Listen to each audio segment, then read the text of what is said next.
अस्सलाम वालेकुम everyone, I hope you doing great. आज की वीडियो के अंदर हम पढ़ेंगे मॉडर्न नॉवल के बारे में। प्रीवियस वीडियो में हमने मॉडर्न ड्रामा को एक्सप्लेन किया। आज के वीडियो लेक्चर के अंदर मॉडर्न नावल को कवर करेंगे। स्टूडेंट्स, मॉडर्निज्म के ऊपर ऑलरेडी चैनल पे वीडियोस मौजूद हैं, लिंक्स मैं आपको डिस्क्रिप्शन में दे दूंगी और आई कार्ड पे क्लिक करके भी वो आप वीडियो वॉच कर सकते हैं। शॉर्टली मैं आपको मॉडर्निज्म का कॉन्सेप्ट दे देती हूँ ताकि आप वीडियो को ईजीली समझ पाओ। तो मॉडर्निज्म क्या है? एक ऐसी लिटरेरी मूवमेंट है जो 20th सेंचुरी के आगाज़ पे शुरू होती है। 20th सेंचुरी स्टार्ट हुई ना, तो तभी मॉडर्निज्म भी स्टार्ट हो गई। मॉडर्निज्म के अंदर जो ट्रेडिशनल फॉर्म्स थी ना, उनको तोड़ के, उनको ख़त्म करके जो रियलिटी है, रियलिटी ऑफ लाइफ जो है, उसको दिखाना शुरू किया गया। मॉडर्निज्म का मतलब है ना जिद्दत, नई चीज़ें दिखाना। यानी पुरानी जो क्लासिकल कॉन्सेप्ट्स थे, जो क्लासिकल जो आइडियाज़ थे, उनको ब्रेक किया गया और रियलिटी को दिखाया गया।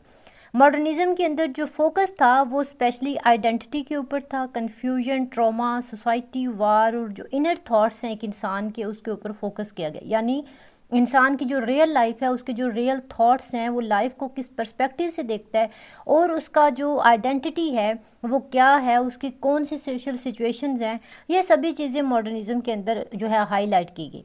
तो आई होप यहाँ तक मॉडर्निज्म का कॉन्सेप्ट क्लियर है। अभी हम मॉडर्न नावल के बारे में डिस्कस करते हैं। मॉडर्न नावल को समझने से पहले हम नावल की बात करते हैं कि नावल है क्या। A novel is a long fictional prose narrative that tells a detailed story about characters, their action and their emotions. It explores human experiences, thoughts, relationships and society.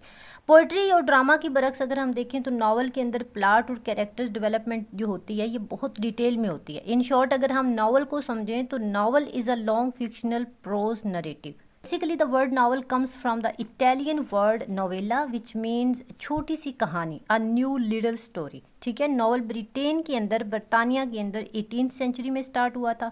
और students, Daniel Dafoe and Samuel Richardson जो हैं, इनको कहा जाता है कि इन दोनों ने इस जॉनरा को शेप दिया। मीन्स इनको फादर या फिर फाउंडर ऑफ नावल कहा जाता है।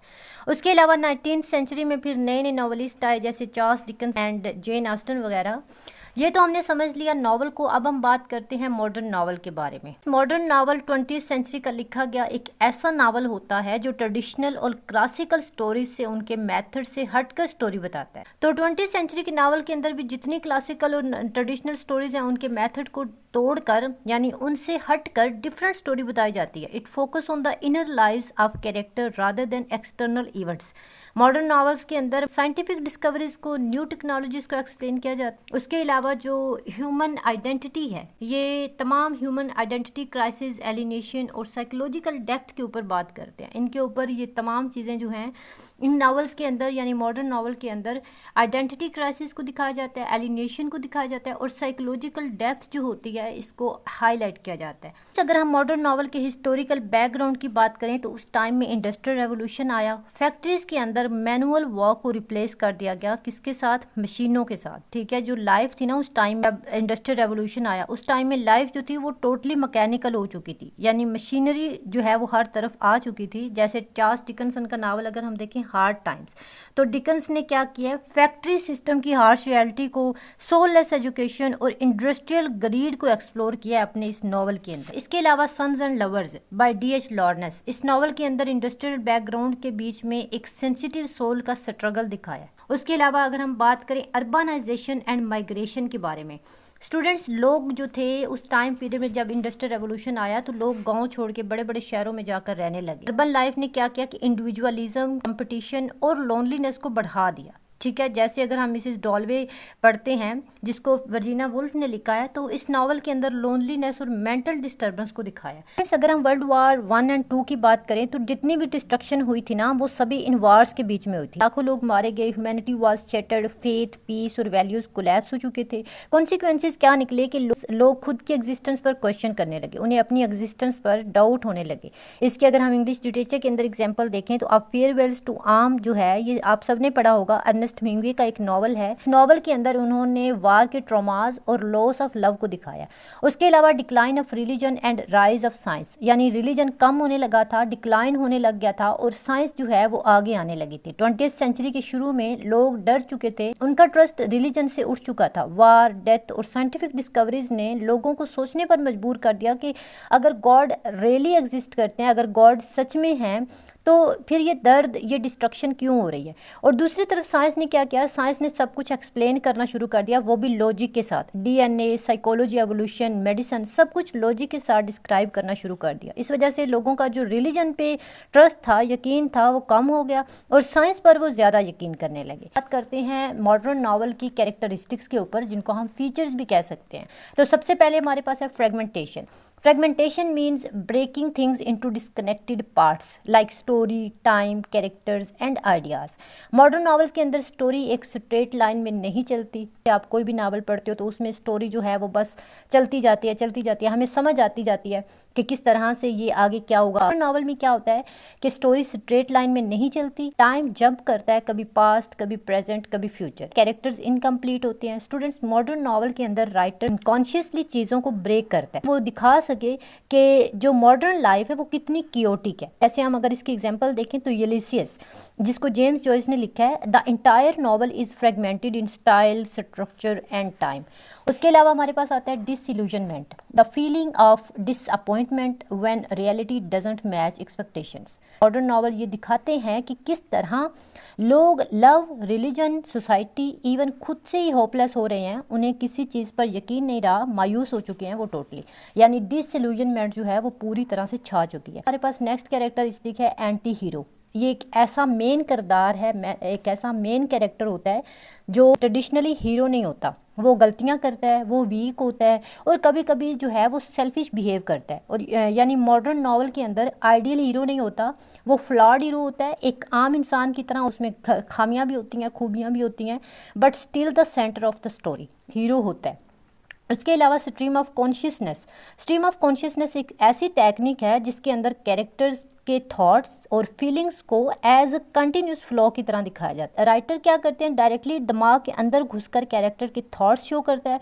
उसकी जो एग्जांपल अगर हम देखें तो to the lighthouse by Virginia Woolf. Alienation and isolation. Modern novels के अंदर कैरेक्टर्स सोसाइटी से अलग रहना पसंद करते हैं। जैसे अर्बनाइजेशन के अंदर हमने पढ़ा कि अर्बनाइजेशन के बाद लोनलीनेस और मेंटल क्योस बढ़ गया। इसी तरह से राइटर ने लोगों को स्पिरिचुअली और इमोशनली डिस्कनेक्टेड दिखाया कि किस तरह से जो कैरेक्टर्स हैं सब के साथ होते हुए भी वो लोनली फील करते हैं। उसके बाद जो एक मोस्ट इंपॉर्टेंट कैरेक्टरिस्टिक है इसकी मॉडर्न नॉवल की, वो है focus on the individual. Modern novels जो हैं, modern novels give deep attention to one person's thoughts, struggle and identity. पहले नॉवेल्स के अंदर सोसाइटी या मॉरल को इंपॉर्टेंस दी जाती थी। मॉडर्न नॉवल के अंदर एक इंडिविजुअल की जर्नी, उसकी आइडेंटिटी, उसकी पर्सनल इमोशन पर फोकस किया जाता है, जैसे Mrs Dalloway by Virginia Woolf. अभी हम उन तमाम टर्म्स की बात करते हैं जो मॉडर्न नॉवेल्स के अंदर राइटर्स जो हैं वो यूज़ करते हैं। सबसे पहले हमारे पास है इंटीरियर मोनोलॉग।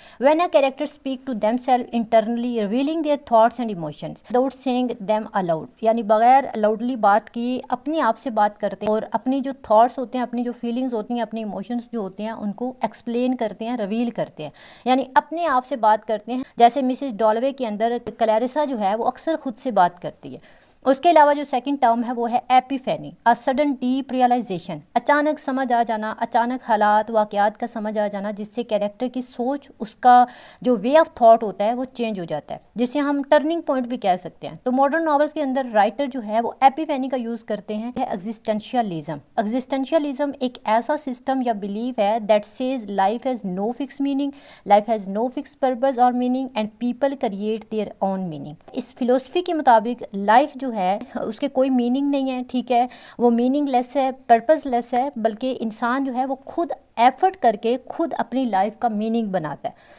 उसके बाद आती है minimalism. Minimalism means, simple words में अगर हम बात करें तो मिनिमलिज्म का मतलब है शॉर्टली, ठीक है, सिंपल वर्ड्स में गहरी और पावरफुल बात करना। जैसे हम इसको एग्जांपल से एक्सप्लेन करें तो दरिया को कूजे में बंद करना, चीज़ों को मिनिमलाइज करके दिखाना, ठीक। तो मॉडर्न नॉवेल्स के अंदर जो है वो अक्सर चीज़ों को मिनिमलाइज करके दिखाया जाता है। हमारे पास सिम्बोलिज्म, ऑब्जेक्ट्स, कैरेक्टर्स और कलर्स को डीप मीनिंग रिप्रेजेंट करने के लिए यूज़ करना, ऐसी चीज़ों का यूज़ करना जो देखने में तो सिंपल हो मगर एक डीप मीनिंग रखती हो।